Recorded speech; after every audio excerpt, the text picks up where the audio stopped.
Familjet legaliste dhe mbështetës të mbretit Zog u ndëruan në Shkodër në një takim me prezencën e Princ Leka Zogu II, i cili u shpreh se shkodranët kanë qëndruar me besnikëri gjatë historisë dhe se familja e tij mbretërore ka një dashuri të madhe për një qytet si Shkodra.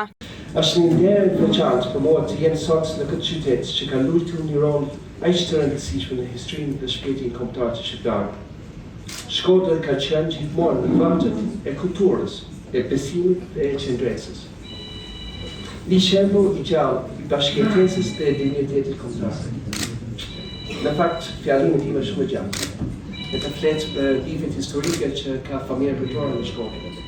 Kam avur këto jo për të bërë politikë, as për të shpreh një orientime për historinë e vendit tonë. Unë kam avur këto vetëm për të shprehur me njëri edhe një falëndrim të veçantë për të gjithë juve zogistët që keni qëndruar pranë familjes time. Që jam dënë pa fjalë.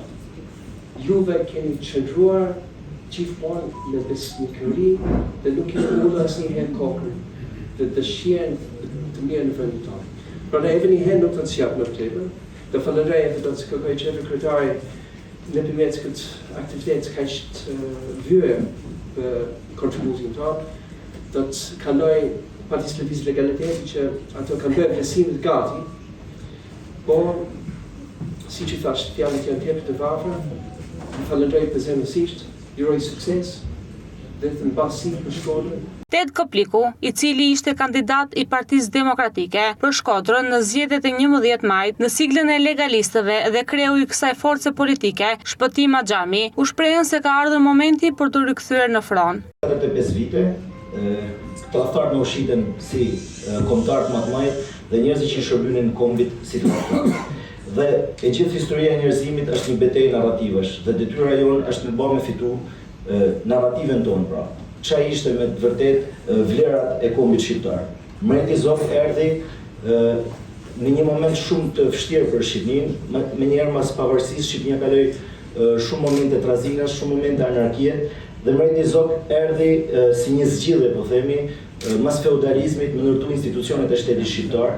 Në kohën e drejtimit mbreti Zog, jo vetëm institucionet, por pasaporta shqiptare kishte vlerën më të madhe. Është detyra jonë vetëm me uqa, që ne përsëritojmë 45 vite, që vazhdojmë sot në 30 vite dhe më shumë se 30 vite e djathta shqiptare përsekutohet dhe marginalizohet, që mediokriteti ka kap majët e pushtetit në tanë skenën politike, në tanë drejtimet e institucioneve. Kriminaliteti dhe mosbesueshmëria e institucioneve është një nga faktorët kryesorë që përcakton pra rrjedhjen ngjarje e vendit tonë, shpopullimi, fragmentizimi, largimi më shumë se kurrë me Kosovën. Cila është detyra jonë? Detyra jonë është me kujtu sa shumë jena, sepse rrallë mbledhen e për shumë dhe për këtë falenderoj Partinë e Lëvizjes Legalitetit për këtë organizim të mrekullueshëm dhe me na kujtu që pasardhës aty në familjeve jena shumë dhe kena një mision. Jo vetëm Shkodra, Malësia e Madhe, Postriba, Valdezi, Puka, Fushazi, kanë njerëz që i kanë shërbyr këtij kombit dhe e dojnë vendin tonë. Për një shembull, që nga dhjetori i vitit 1924, breza të tërë legalistësh i kanë qëndruar besnik filozofisë zogiste dhe kauzës tonë mbretërore. Për kombë, për mbret, për shtet dhe për troje tona të lira etnike. Është detyrim moral dhe historik për ne, bijtë e tyre politik dhe shpirtëror që të kujtojmë me respekt e minjoje të thellë ata që luftuan e sakrifikuan për këto ideale. Në këtë frym, në bashkëpunim me oborin mbretëror, Princin e Vrorës të Gajdit, kemi ndërmarrë projektin kombëtar Kthim tek rrjenjët frym legaliste për të kujtuar dhe vlerësuar së bashku ajkën legaliste mbretërore në mbar Shqipëri. Nuk është rastësi që këtë nismë detyruese tonën e nisim pikërisht këtu në Shkodër me Sjush.